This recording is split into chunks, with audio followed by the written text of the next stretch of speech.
At 3:21 a.m., the human brain exists in a state of unique vulnerability. Psychological defenses are lowered, leaving a groggy, disoriented mind struggling to process reality in a silent house.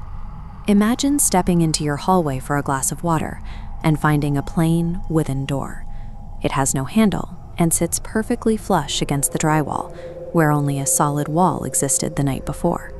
When faced with an impossible spatial anomaly, the brain defaults to rationalization.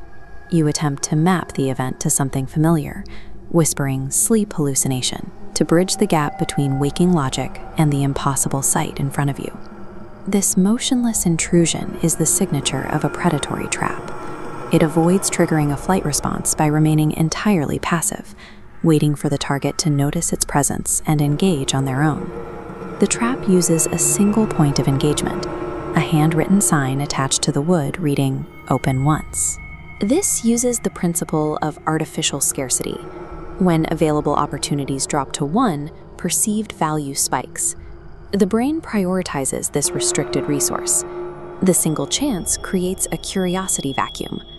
On the chart, curiosity accelerates until it crosses the caution threshold. The drive to resolve the unknown outweighs the instinct to avoid threats. The trap functions without using any kinetic energy of its own. It remains silent, relying on the victim's own internal pressure to provide the momentum needed to trip the trigger. Curiosity eventually forces physical contact. You walk to the door and press your hand against the grain to verify its mass and texture. The wood feels solid and radiates a distinct warmth. This tactile feedback simulates the thermal signature of biological life waiting on the other side of the door. You whisper a greeting into the silence. There is no verbal response, only 3 hard, distinct knocks originating from inside the wall.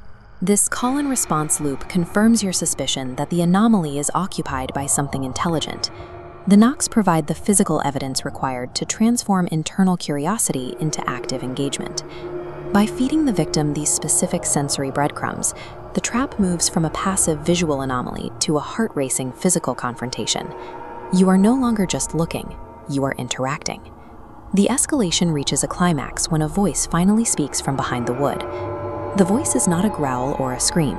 It is a perfect sonic duplicate of your own voice, commanding you to open it. This exploits a cognitive vulnerability.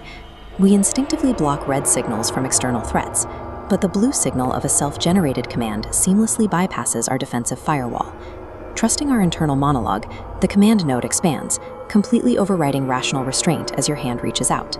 Hacking the internal voice aligns the act of surrender with the instinct for survival.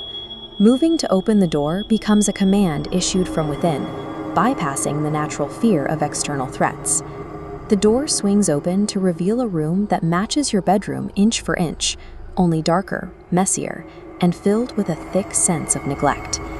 In the corner of the room, a shadowy figure sits slumped on the floor. It is a broken version of yourself, head down, breathing in heavy, ragged hitches. The figure looks up and delivers a chilling diagnosis. You opened it too early. You weren't supposed to see this yet. This space serves as a fixed sightline into an inevitable, ruined version of the future. The door connects the present self to the person they are destined to become after making this choice. The horror stems from the realization of agency. You aren't the victim of an external attack. You are the architect of your own demise, having willingly triggered your own psychological snare. As you try to retreat, the door vanishes. The frame and wood evaporate, leaving only a solid, impassable wall. The snare is now physically locked. You are sealed inside with the broken version of yourself, ensuring the very future you are warned about. The next morning, the hallway shows no sign that a door ever existed. But at 3:21 a.m., the trap resets, and a rhythmic knocking begins to echo from deep within the drywall. The anomaly operates as a closed loop. It moves through 3 stages: the curious victim, the trapped entity, and finally, the lure.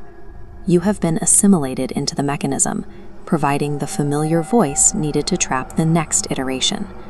The Open Once door is a reminder that some mysteries are explicitly designed not to be solved. They exist to consume anyone who prioritizes their own curiosity over their survival.